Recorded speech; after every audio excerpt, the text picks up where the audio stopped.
Hello મિત્રો, જય દ્વારકાધીશ, જય શ્રી રામ. સ્વાગત છે તમારું બધાનું મારા બ્લોગમાં.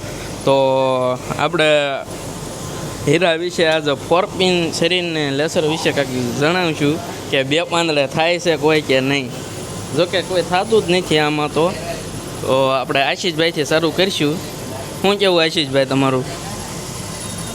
હીરામાં ભેગું થાય એમ જ નથી. કદાચ તમે 24 કલાક કરો કે 48 કલાક કરો, હીરામાં ભેગું થાય એમ જ નથી. બે પાંદડે થાય એમ જ નથી. કદાચ ઊંધા થઈ જાવ ને તોય અમે જો દિન રાત કરીએ છીએ તોય હજી ભેગું નથી થતું. 10-12 વર્ષ થઈ ગયા આમાં. તો મિત્રો, આશીષભાઈએ પણ કીધું આમાં કોઈ બે પાંદડે થતા નથી. તો આશીષભાઈનું તો આપણે જાણી લીધું. હવે વિશાલભાઈનું જાણવી શું કહેવા માંગે છે.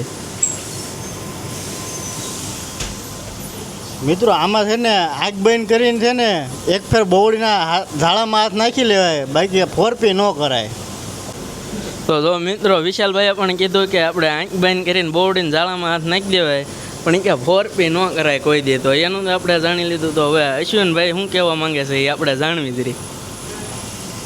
મારું તો એમ કેવું છે, ફોરપી શરીર લેસર એકેય વસ્તુમાં ન શીખાય. એનું કારણ છે આમાં નાઇટ આવે, ડે નાઇટ કરવાનું થાય. નાઇટમાં મરાઈ જાય.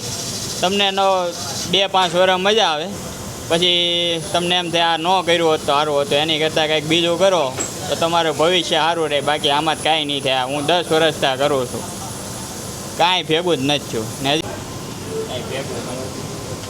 તો જો મિત્રો, અશ્વિનભાઈનું પણ એ કેવું એમ છે કે આમાં નકરી નાઇટો આવે છે ને ડે આવે ને એટલે કાંઈ ભેગું થાય એમ નથી, એમ કેવું છે. તો આપણે અશ્વિનભાઈનું એમ કેવું છે કે કાંઈ નહીં થાય એમ. તો આપણે ભીમભાઈનું જાણવી એમનું શું કેવું છે.